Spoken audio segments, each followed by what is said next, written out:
Art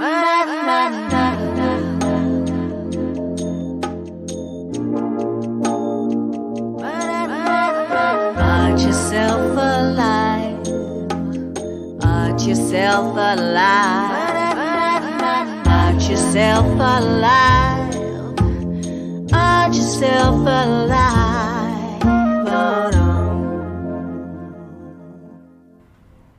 Art Yourself Alive podcast with your host Vicky Parker, sharing lived experience stories of the power of creativity to support your mental health and well-being. So welcome to the Art Yourself Alive podcast, and I am so delighted to introduce today's guest because she is a wonderful friend and an absolutely delicious member of the community. It's so exciting to welcome Anne O'Keefe. Anne, how are you?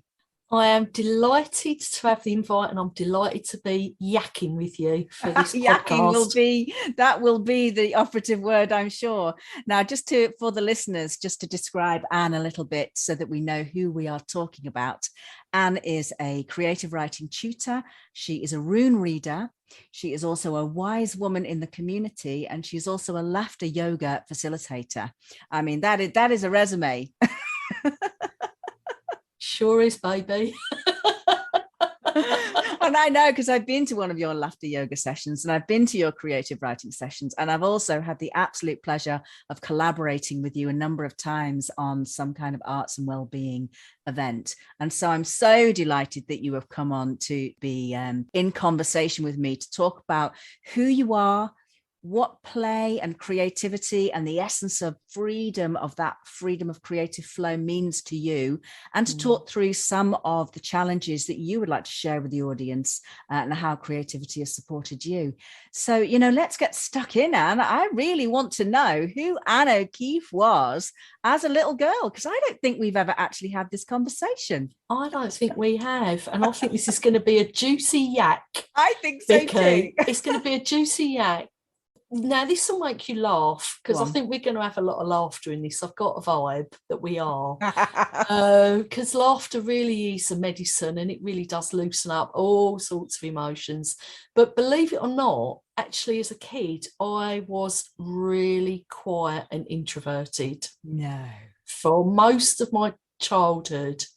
And I was a daydreamer. I'm a dreamer. I still am. But I was really dreamy as a kid and going into my own imaginary worlds. And I was loving nature. I was loving anything artistic with pens or pencils or paints or crayons or Play-Doh. And yeah, I used to love writing little imaginary stories with imaginary friends as well. And there's a lot of that I still absolutely love to this day, Vicky. So little Anne is very much alive and kicking. Well, you can see that when you know you, when you meet you, you've got that kind of impish spirit about you. So that doesn't surprise me at all that you say that. I do. And like anyone else, sometimes the adulting can be a delight, but sometimes the adulting can get in the way. And I feel that all through the different types of work I do, whether it's through readings or teaching groups or laughter or hypnotherapy counselling work I do as well, is that it's about sort of honouring the kiddie within and honouring the adult without, and it's recognising all them parts of us, because once we get all them parts of us, for me, it's about being seen and heard. And I know it is for a lot of people, Were you seen and heard as a kid, do you think? No. You don't think? No. No, in a lot of ways I wasn't. And that has been a real mission for me in my life. And I know it's a mission. And it's only now that I've got, well, I say a bit older and wiser and a bit greyer, which I'm happy with all of those. But it's only really going through my own therapeutic processes that I sort of realised how important it is to really be seen and heard and validated for me. But equally, I can really witness it and bring it out and validate that in others. Tell me some more about those imaginary worlds and those imaginary friends. Yeah, well, I love my astrology.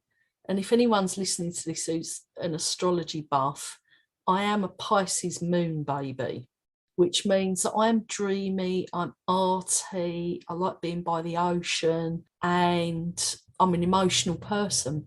So I was definitely picking up different energies in my home, and my home life was pretty normal in a lot of ways. Mum, dad, me, and a sister. But I was definitely picking up on different energies and spirits in the house and unseen, what I'd call now as an adult, I'd call unseen friends or angels. And I didn't really have a word for it back then. And I used to sort of lose myself for hours in writing stories and in doing a lot of art and craft.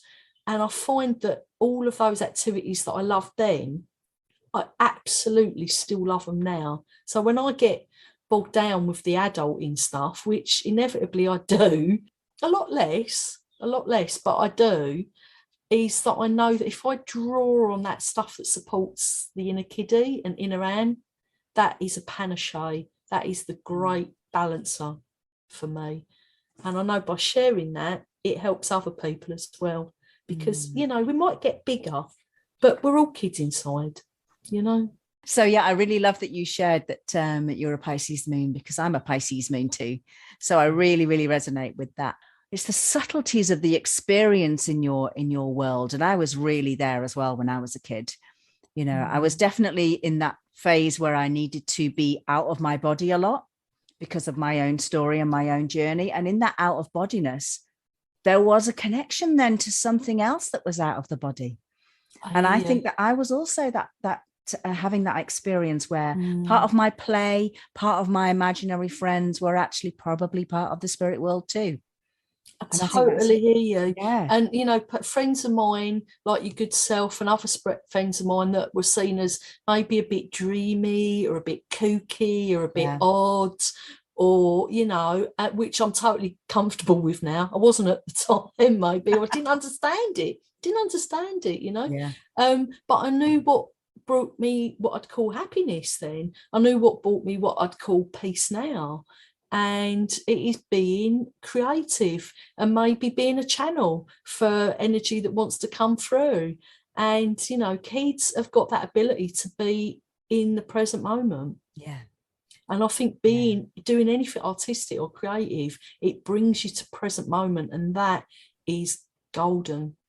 It is absolutely golden. I know you've worked with a lot of kids as well, and I wonder what's the lesson that you learn now as an adult when you watch little kids? I love to validate whatever they're doing because they're actually expressing themselves. A lot of the work I do now, whether it's the therapeutic one-to-one or the group work or whatever it is, it's about saying it's okay to express yourself.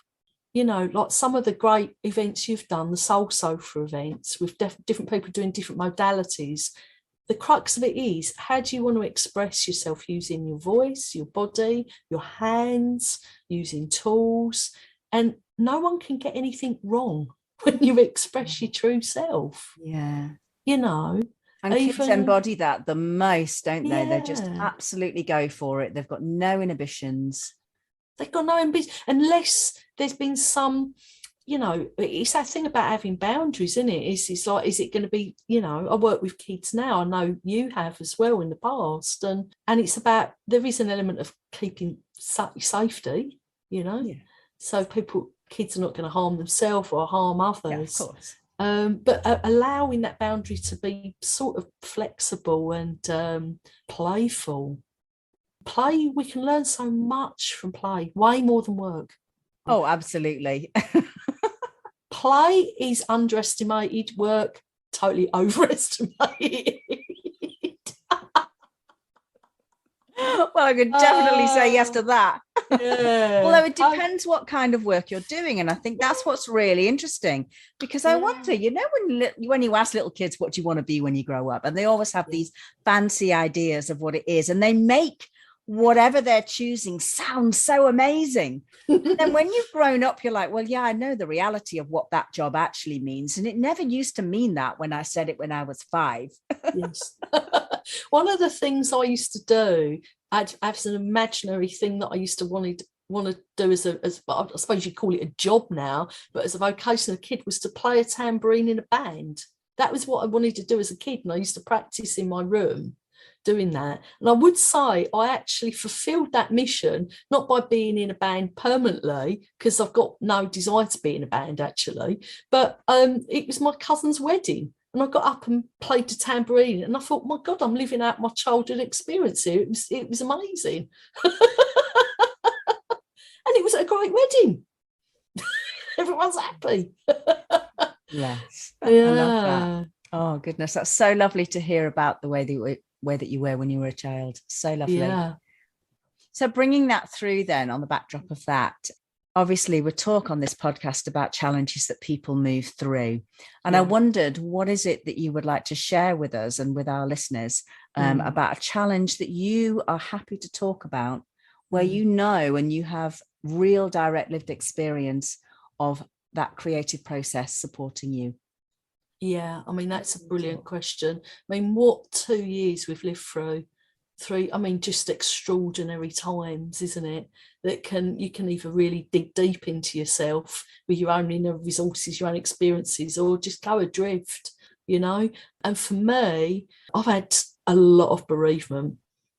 I mean, in the last couple of years, I've had 3 really good friends die who were not that old actually, and then a couple of years previous to that, 2019 and 2018, both my parents died. So I've had an extraordinary amount of death in a really short amount of time, and it's really interesting because I'm a spiritual person, and I feel like I've got a really strong foundation, a strong beliefs or faith. I don't adhere to any religion or any particular path, although I've got some sort of modalities that are my go-to. So for me, I do believe that the spirit lives on, and that gives me a huge amount of comfort. And I do believe us human beings are the most recyclable thing on the planet. And maybe some of the listeners agree or disagree, and that's great. I believe in democracy where we can all discuss it, but that's given me comfort. But actually, on a human level, the shock of it and the anger and the bargaining and sort of coming to acceptance, all those stages of grief, and there's a whole lot more stages than that as well. There's a whole lot more gaps in between that, the grey areas that are very real and very valid. Art and creativity, I'd just be absolutely adrift without them. Absolutely adrift.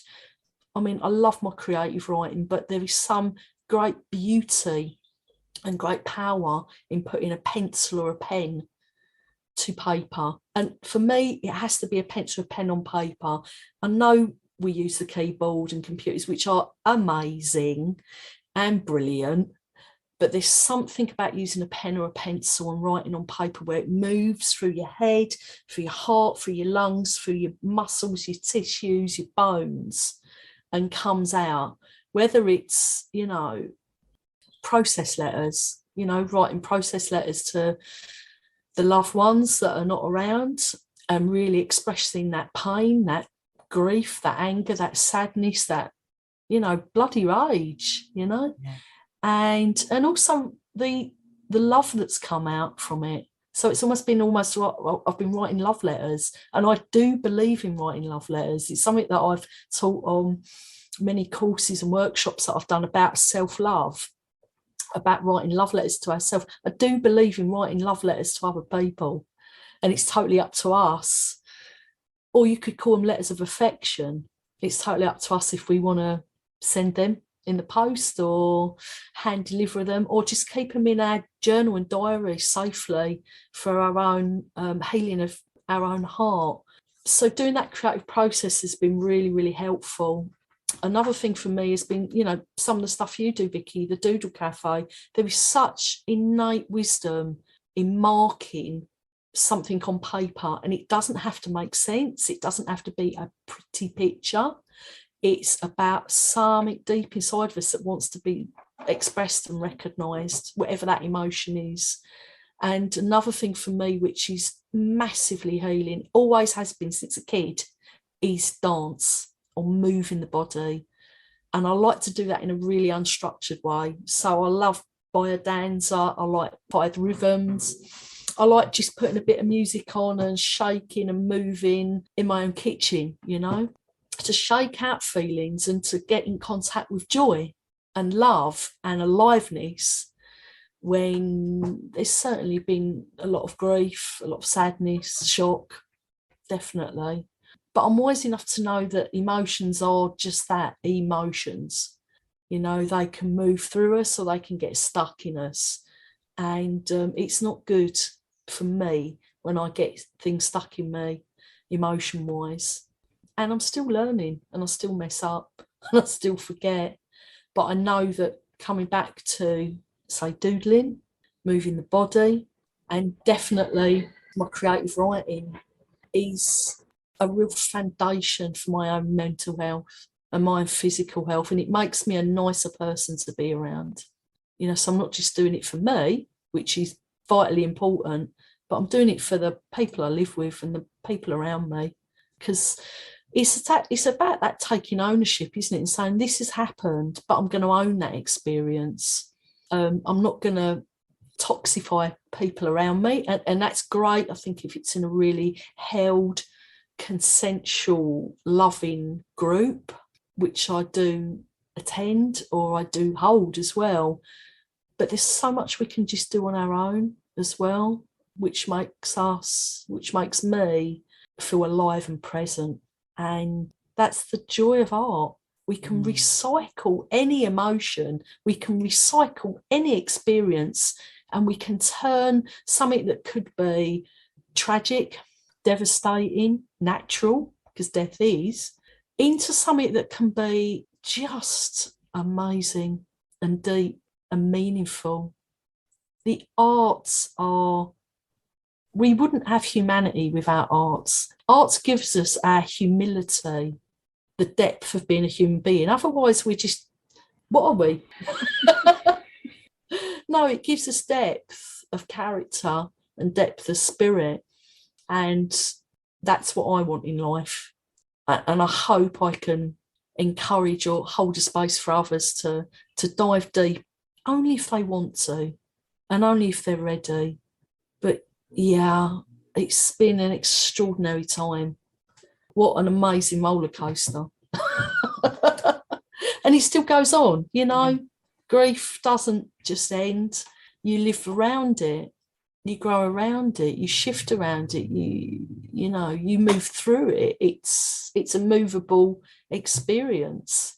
And I think it's good to talk about people that have died and in spirit, because I've got plenty of them that I've had that have gone in spirit in the last few years that have been incredible influences in my life. I would not be the person I am without these people being incarnated into a soul. So I'm massively grateful for their life in their body, and I'm still massively grateful for them. Life's extraordinary, isn't it? Oh, it certainly is. And what a wonderful thing to share with people. I mean, you've reminded me, just in the way in listening to you, you've reminded me why I love coming to your workshops in the first place. Oh, bless you. Because you just hit on the absolute depth and essence of the reason why we use creativity. I'm moved. I'm so moved at listening to you say that. Because obviously, grief is one of those things that if it gets stuck, and I have my own experiences with that, if it gets stuck, you are just stuck. And all of these things that can loosen that, and you're so right in explaining it like that, get it out of the body, move it through and out, keep the aliveness and the joy. I love that you phrased it like that, is to access the joy again. Because I think that's one of the things that I always used to be quite surprised about grief, because I lost my mum, it's like 12 years ago now. And it never failed to surprise me that you can be in the depths of despair 1 second, And within another 5 minutes, you can be in joy. Yes. I never used, I Yes. never knew that you were, not only that you could experience that at the same time, but also that you were allowed to experience that at the same time, because that's one of the big permissions as 100%. well. It's a massive permission. Yeah. And, you know, this is why, oh boy, we need funding and encouraging anyone who's creative. And guess what? That's everyone. Yeah. Shush. That's the big secret out. Everyone's creative. You know, the person that was told at school or by a parent or someone else, you can't draw, you can't write, you can't dance, you can't make stuff. That's absolutely, swearing alert, bullshit. It is. Because we as human beings are so creative. I mean, that's what our essence is. We're to be creative with creator. You know, we're big tubes waiting for all this inspiration to come through us, but also all these human experiences, without putting any labels on them, hey, they're experiences and all these emotions. Wow, what treasure we've got. What treasure we've got. With the pain, with the love, with the joy, with the sadness, with the depression, with the anger, with the every emotion from A to Z and more. You know, everyone can do some mining. Everyone, absolutely. It's so important to put that in perspective like that, that every, like you said, emotion, energy in motion, isn't it? Oh. There is no emotion that is bad or good. They all just are what they are. And having that understanding that would just harness that intensity of what it exactly is in the moment without any need to deny it, to get rid of it, to shush it, diminish it, any of that, just to really step in and go, right, what is that treasure? What is that gold in that moment? And I know whenever I'm having one of those days, I'm like, it's a poetry day. I love that. That is what I need to do today. And I really let myself sink in, and I really let myself let the words come through in the poetic form. And in the same with the blues singing as well. It's like, that is the song of the shadow. That is the song of the darkness. And my goodness, if there wasn't that tragedy and that death and that, you know, those intense experiences of the darkness in humanity's experience, we wouldn't have the blues to sing. Oh, and what a loss that would be. You know, oh God, I've got the shivers up my spine. So I know that what we're talking about is resonating with my soul, with my body. It's like when I watch kids, you know, they can be screaming and shouting. I've been working with some kids today. They've been screaming and shouting, laughing, sad, quiet, and they're doing it all in moments. And it's all okay. It's all okay. It's when people or circumstances or structures or society or whatever tells people it's not okay to express yourself. It's not okay to do that. It's bad, or it's naughty, or it's not appropriate, or you should be sensible and serious. And that is when it's sort of people start having a shutdown. And I know I've had shutdowns, and I sometimes still have shutdowns, but I've got resources to draw on to help me with that, you know, because it's called being human. Hey, we forget, don't we? And I love that you've shared that. And it's interesting, if I'm feeling sometimes really deeply in grief, I often go to poetry. Isn't that beautiful? Because I think poetry is like the deepest novel in the shortest form. And I dig that on a deep level. And I really love blues music, and I love folk music, which often sings about sometimes, you know, everyday stuff. I like that. You know, people putting their washing out, people getting married, people splitting up, people dying, the cows run off in the field, or I'm still really sad about this relationship that broke up 20 years ago. I'm still really sad about it. And I'm still want to sing about it or write about it. And we've got all these emotions we've got. They're gold. They're diamonds that want to be mined out of us. If we let it. If we let it. If we just say, you know what, I ain't broken. I've just had loads of experience. Wow. Look at all of that mining you can do, that deep diving. Wow. Isn't that extraordinary? You know, nothing goes to waste. That's my favorite thing. The inner landscape of yourself. Oh, it's so rich to be able to sit and observe your own inner landscape, to see what's growing there, what the weather's like, you know, how it's populated, all of those things. That's what you're talking about, this mining of deep treasure of all the layers of our experience, all within us. And if everybody had a book to write about their inner landscape, or a painting to do about what was actually the richness within themselves. Yes. If we could see that without anyone having to ever show us, if we could just see people as that. Yes. Can you imagine? I am what the world would be like. And what I'm really digging is we're on a podcast now. I mean, 5-10 years ago, personally, I hadn't heard of podcasts. Isn't it great that we can have a conversation in different rooms, in different buildings, in different towns? And these words can resonate with us. Yeah. And these words can resonate with other human beings throughout however long podcasts last. It's that power of sharing an emotion, a story through voice. It delights me. And this is the delight of the wonders of technology. To me, it's just like saying, express yourself, humanity. Just express yourself in the best way. Well, in any way. Because it's better out than in. Oh, it so is. I don't know. Well, is it better out than in? Yeah, I think it's better out than in. Because if everyone goes, you know what, it's okay to express yourself, just express yourself. And afterwards you go, how do you feel? Do you feel empty? Do you feel light? Do you feel satisfied? Do you feel like healing's occurring? Do you feel peace, love, joy, redemption? Oh, and this is what makes you an amazing facilitator. One of my favorite facilitators, I have to say. Well, that's kind of you. So please tell us, how do you share then this arty wisdom with your clients, your community?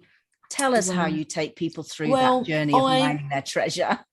Well, I've got a few ways. A few people have said to me, I'm a bit like I'm not like Mary Poppins. I'm not practically perfect. I'm not practically perfect at all, but I have got a toolkit, which I'm sort of more like a plumber with a metal box that is open with a toolkit. I'm not really Mary Poppins. That's too prissy for me. I'm a bit more of a rough diamond, rough around the edges with this strong North London accent. But I run creative writing for wellbeing sessions and groups, and I've been running that since, I'm trying to think now, I think I started that in 2018. And I've got to say, this person, I'm going to say her, and she may or may not listen to podcasts. I'm totally inspired by an incredible woman called Liz Jalla. Now, Liz Jalla doesn't use a lot of technology. She's a real elder. And she's one of the most extraordinary creative writing teachers that I've ever met in my life so far. She's extraordinary. She's massively inspired me. And I used to go to her group in central Brighton, in a lovely part of Brighton called Park Crescent, which is lovely, sort of, Regency houses with those black shiny railings and the big massive doorways and spacious cavernous rooms. And I'd go to a flat pretty much every week for about 10 years.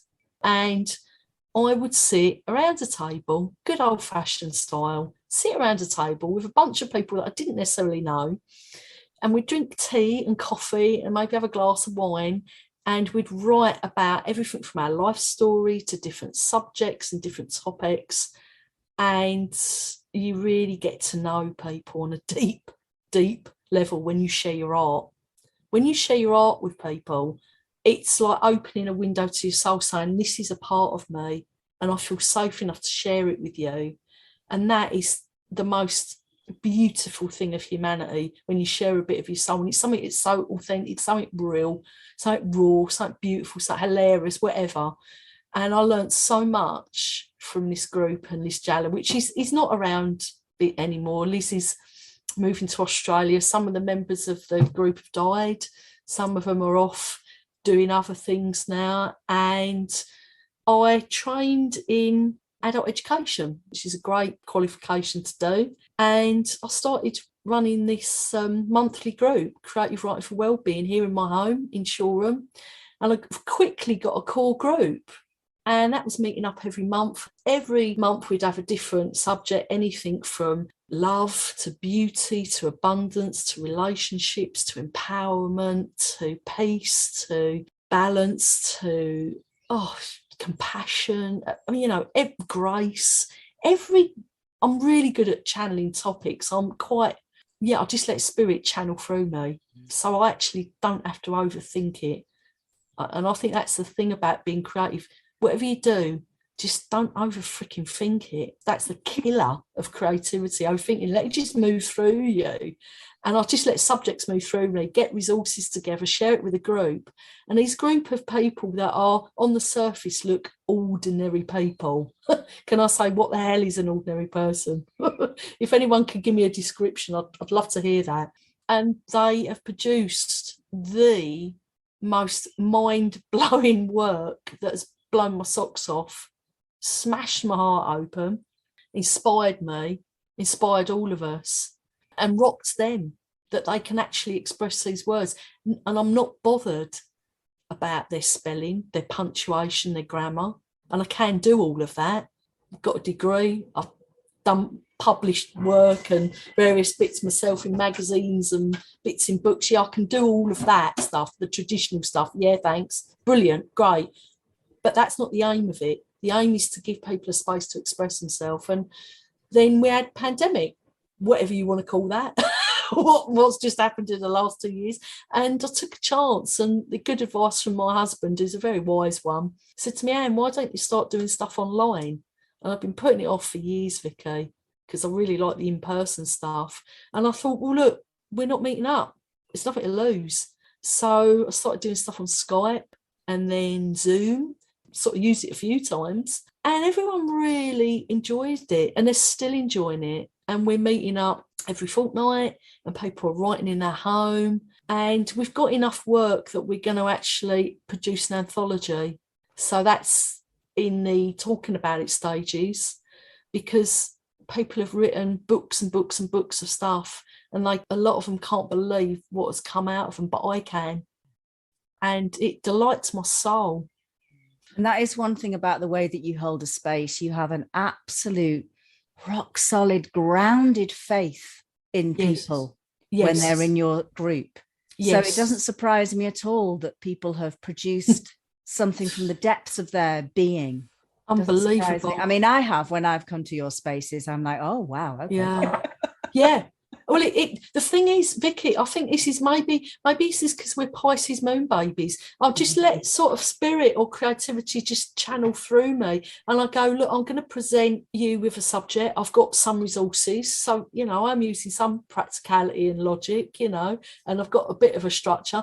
And then it lets everyone just say, then go and give yourself 20 minutes, go and give yourself half an hour, go and give yourself 40 minutes to sit in the doors or be in your room or go and sit in the garden or on the beach or wherever, and just express what wants to come out on you. And don't worry about editing or shifting it. Let it just drip or move or flow or pour out of you. And every session I run, seriously, it never fails to surprise me what people express and how it moves us all. So what do they feed back to you then? Not just in I think I'm all right. Sorry, I think I'm okay. I think I'm all right. I think I'm okay. I mean, what have they shared with you in terms of their insights in how it actually supports their well-being? Yeah. I mean, what people have fed back is, a few people have said it has totally sustained them to get through this pandemic, and it's completely given them a space, a safe held space to express themselves, which is 100% supported their mental health, which of course is going to support them emotionally and physically. Other people have said they've had insights about what is going on with them on a deeper level that they've not realised until it's come out on the paper. So they've been delighted, shocked or surprised what their true feelings and thoughts are. Yeah.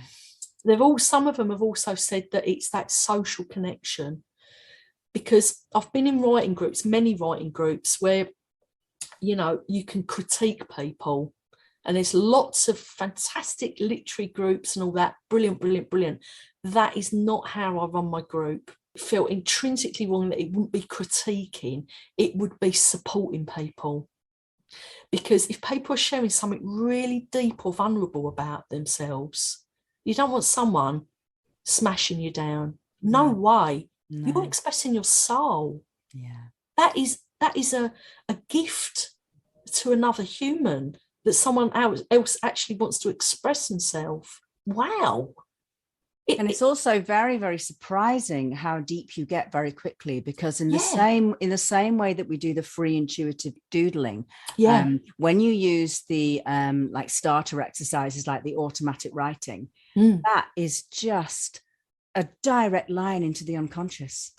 100%. And you have no idea what's going to come out. No. And you do not want to be in a space where that's going to be critiqued. No. You don't want someone going, I think your context is wrong, or do you need to put a capital letter on that, or do you need some commas? No way, people. No, we need essence. You need essence. It's coming from your heart, from your soul, or it's coming from a part of your body that you might be talking about. I mean, the other thing is I really love, I'm doing workshops, the one part of the Creativity and Wellness Week. It's going to be in one of my favourite parks in Hove.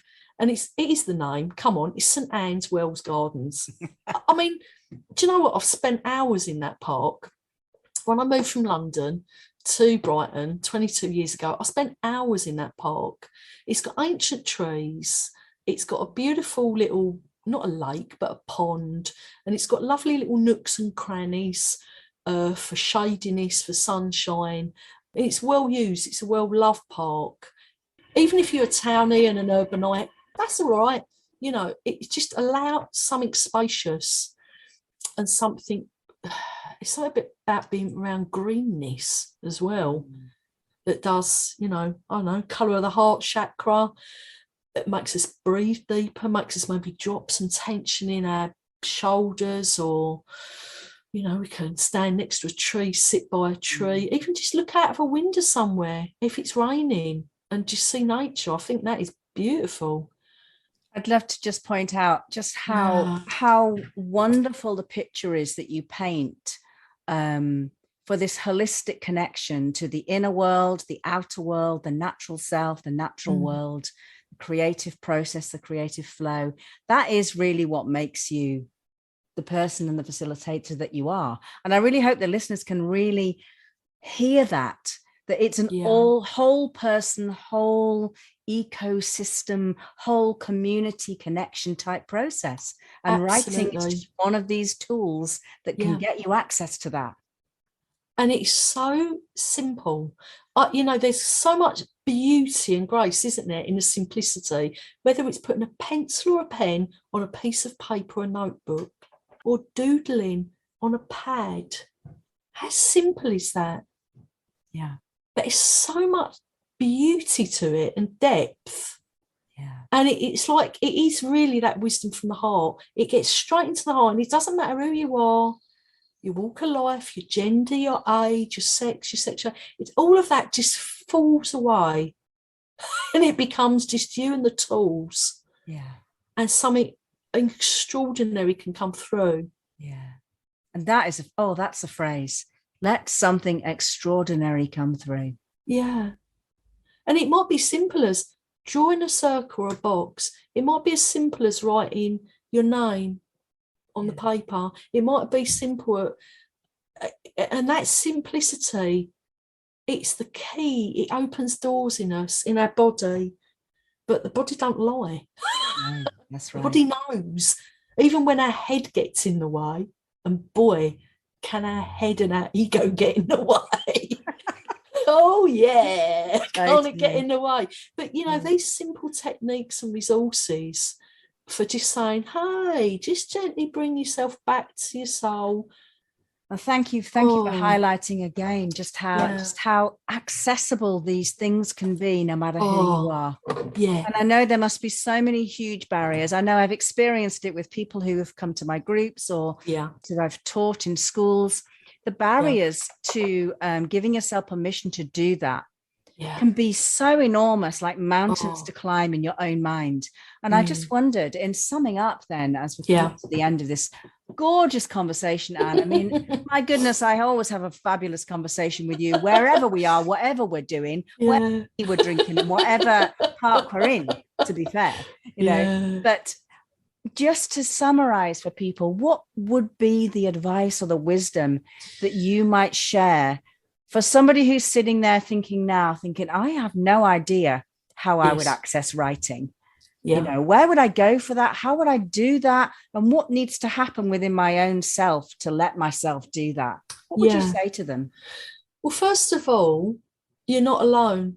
How many people through history have felt, I can't do this, I'm not good enough, who am I? Who wants to listen to my words? Is it meaningful? First of all, you're not alone. Secondly, it doesn't matter how you start, just start. A mark on the page, a simple letter of the alphabet or a word, a doodle, a movement of the body, however simple or subtle, just start. Don't worry about getting fancy tools or being in fancy places or fancy anything. Keep it as simple and as accessible as you can. And if you can do anything creative with people that just genuinely like people and that want to support other people, and maybe have got lived experience or have got experience of life and they're willing to be honest and real themselves. You know, when I teach, I'm like, you know, I'm not saying, hi everyone, I'm the expert, I know everything. That'd be so wrong and so ego-led, and I'm not interested in that. Just turn up and just give it a go and see what happens. And you're very welcome. And then take it from there. Don't be planning too much in the future. Don't be scaring the pants off of people. And just say, I'm here, I'm open, I'm available. Why not give it a go? Simple as that.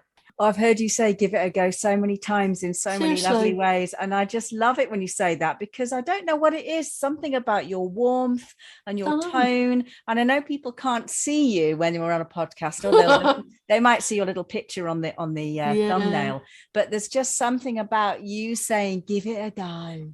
Yeah, my Cockney accent and on my hair, looking all wild at the moment. I love it.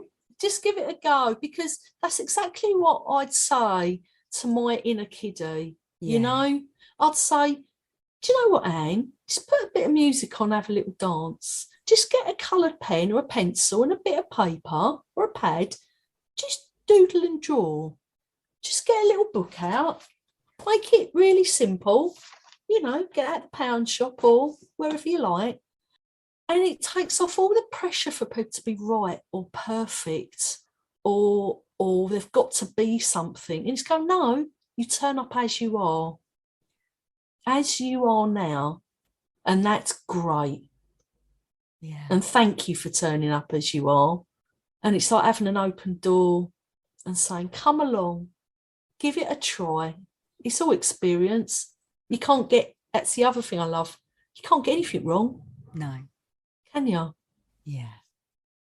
Oh, Anne, what a fantastic conversation. Just a lovely conversation. Bless you. I really want people to have gone away after listening to this thinking, wow, just how juicy does that sound? How nice does that sound? How grounded is that? How just lush for the soul is that? Just to have that kind of calming, warm voice that you have, to adopt that for yourself. Yeah. And just to speak to yourself like that. How lovely. Bless you. Yeah. Bless you. Thank you, Vicky. And I would say everything you're saying to me, I'd say to you. You know, you've had many, many years of being a professional teacher and you still are. But maybe because we're Pisces moon babies. I don't know what it Maybe. is. And we understand emotions and other people's needs and emotions that makes us compassionate. Yeah. That you don't want to trample on people's feelings. No. Everyone's heart and soul can be so complex. We don't know everyone's lived experience or life. And everyone's got, every single being has got something to express. Isn't that great? Hey, isn't that great? Isn't that great? Isn't that great? Oh, look, whoever's listening to this, I really hope you just do something creative, whether it's with me or Vicky or any of the other teachers, or just do something on your own. Just express yourself. You feel different. You feel a difference.